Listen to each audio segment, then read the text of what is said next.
Gang Minecrafters, it's your boy MC Rep, and as you know, for Minecraft Live, we are beginning a new mob vote. As you know, last time we got the Phantom, as they started talking about in the article here. We got the Phantom from our previous mob vote when the update Aquatic was coming out, and now this time, coming along probably with Minecraft update 1.17, possibly the mountain biome vote, or when we voted for the mountain biome, maybe alongside that, we don't know.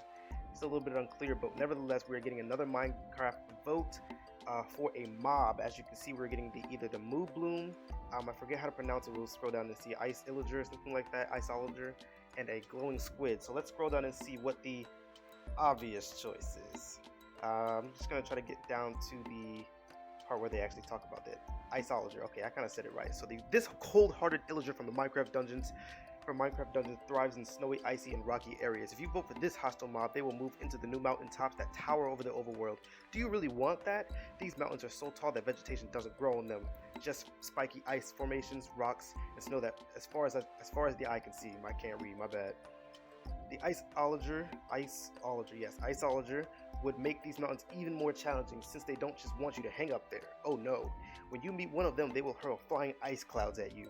Vote for the Iceologer if you want to experience hardcore snowball fights with a stunning view. Let's see, Moo Bloom. This four-legged flower is a fan favorite from Minecraft Earth and pretty much the opposite of hostile. Rumor has it if Moo Blooms move into Minecraft, they will be able to interact with bees, but nobody has exactly told me how. It's almost like they want to be a surprise, but they don't trust me. That is just rude, as I am a consummate professional.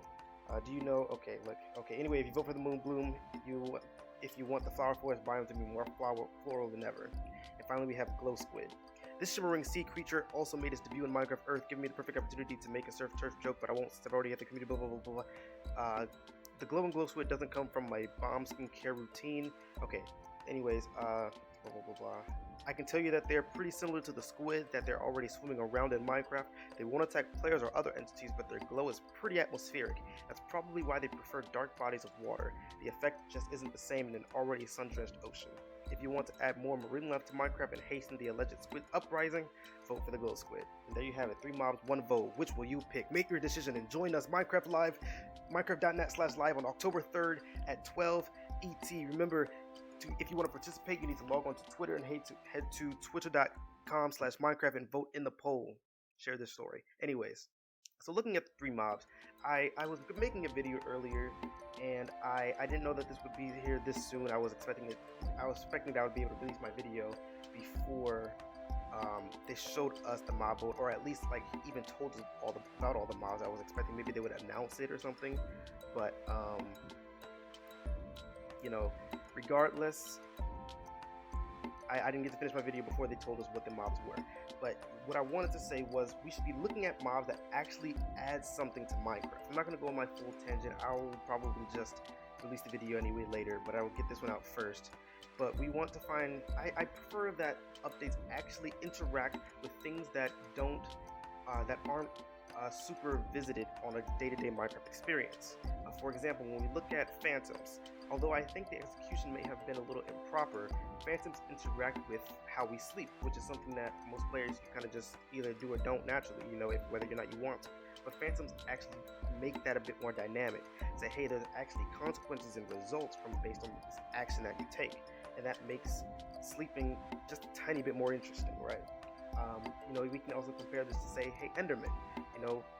If you're playing the game, most of the time you would just walk around and do whatever. But with the addition of Enderman, you can't realize that you can't just look at every mob that you come across. You actually will be penalized for looking at this mob, which is different than pretty much any other mob. Piglins, for example, interact with what the armor you're wearing. Most people, you would just find the best armor that you have and use that to conquer the threats. But piglins actually care about what you're wearing. All of these different mobs actually interact with something that is not necessarily an obvious game mechanic and actually makes it a bit more dynamic. And that's what I want pretty much everything in every new addition to Minecraft to be.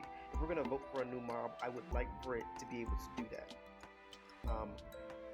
When it comes to these 3, I don't think that they change too much, but if we look at the glow squid, it's just squids. I think that's stupid. That's a waste. Do not vote for squid. If you simp for squids, if you're a squid simp, I'm coming for you. I'm actually coming for you. Do not vote for ghost squid. That's a waste. It doesn't change anything in Minecraft. It's gonna be at the bottom of the ocean. Like, most people are never gonna interact with that. We're never gonna be able to really like see it. I think like ghost squids, it doesn't really change anything. Like, this would have been like a small side addition in the update aquatic, hypothetically. Like, if they added, when they added tropical fish, they added like a lot of variants to the tropical fish. They could have just added a variant of squid, and like this would have been there. It's not worth anything on its own. This is just a cosmetic. It's not worth it. Looking at the Moobloom, they say it's going to interact with bees somehow, and then we don't know exactly how yet, which is interesting. But I think that, given that bees aren't super important to the game, I mean, like, honey really isn't that powerful in terms of things that players will be using on a daily basis. Bees, they're interacting with our farms is not super impactful. Like, it definitely it works, but it's not really changing much. It's not really doing. It's not like really necessary to the game. Like, you don't really progress faster in the game by like using bees or starting a farm near bees or anything. It doesn't really implement the game in a way. And I think that when you're playing the survival in a very efficient way, trying to maximize the potential that your bees and potentially Mooblooms could have is not very useful. But I mean, at least it does something more than the glow squid. So if you vote for Moobloom, go ahead. Like, I think that's a good second pick to the Iceologer. I think the Iceologer is the best mob for this update. One, I think it is a very good thing for every biome to have a very specific type of hostile mob, similar to how the deserts and the icy biomes do for the husk and the icy skeletons. Like I forget what they're called now. They're blanking in my head, but unedited video, But I think every biome should have that. Every biome should have something that makes them just a little bit more unique compared to other biomes. So it's not just creeper, spider, skeleton, zombie, and that's it. Every biome can have a little bit more uniqueness, not only in the terrain and the things that you may find there, but potentially how you interact with the mobs there. And hypothetically, the Moobloom and glow squid do this as well, because the Moobloom would be in the the plains with the flowers, the flower forest biome, my apologies. But I feel like, given the flower forest biome is a biome that if present would be visited, I feel like it's not as useful as something that brings us to a biome that most people aren't going to. Given that we voted for the mountain biome last biome vote, Iceologer makes sense being in that biome. With goats coming to the game, I doubt goats are really going to add anything. The mountains are getting new designs, so to have I guess better looking views, as they say in the article, with a stunning view. So with the mountains, they're going to be changed a little bit to look better. I think that could be nice, but I mean, I feel like that's going to wear off really quickly. I feel like the Iceologer would be the lasting feature of the mountain biome that, like, I would want to go and see its potential, that they might maybe not necessarily just spawn there, but they might have like a little house, a building of some sorts there maybe. I think, I personally enjoyed the lore of Minecraft. I know I've been slacking a little, but I'm still doing a lot of research on what I think the lore of Minecraft can be like, and I think the Iceologer could hypothetically provide something in that direction as well, and not just something that, as people will say in the comments, just looks cute. I mean, like, I don't care about something just looking cute. I actually care about it making an impact on the game. And that's what I really want people to vote for. I mean, even in future votes, not ignoring this one. When we vote for a new mob or a new biome that comes with features, we want something that will actually be pretty useful. When we were, I can't remember if it was with the same mountain vote. I think it was in the mountain vote. It also had the swamp biome, which was my personal vote. I think that frogs could have hypothetically interacted with slime in some way. And I think the chest boats were a pretty cool idea. I think definitely in an early game scenario where you need a boat, being able to put your chest with you in the boat is a pretty cool thing.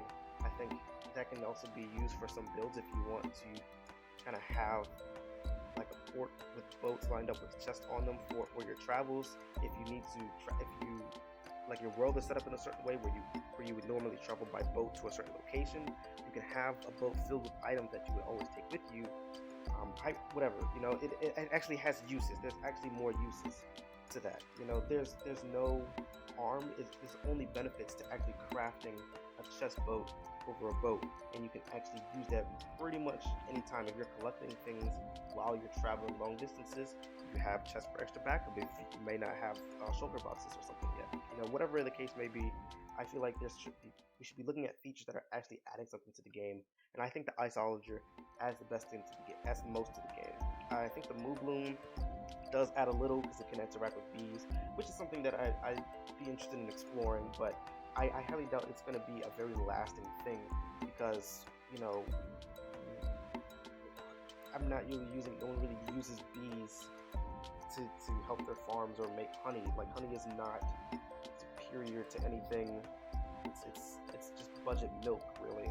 It's not even budget because I'm pretty sure it's easier to get milk rather than honey. So it's just bad, really. Like, if Blue Blooms made the honey like super good, then maybe. So we would have to see if they happen to give us any details about what the Blue Bloom can do with bees, then maybe so. But right now, Iceologer is looking to vote, and if you simp for squids, I'm coming for you. I'm coming for you. That's all Minecrafters for now. Stay tuned for some more videos, and let's stay updated on this mob vote. Don't be a Fortnite fool, hypercript, Roblox reject, or a squid simp. Be a Minecraft master. Vote for Iceologer. You know what to do. Stay blocky.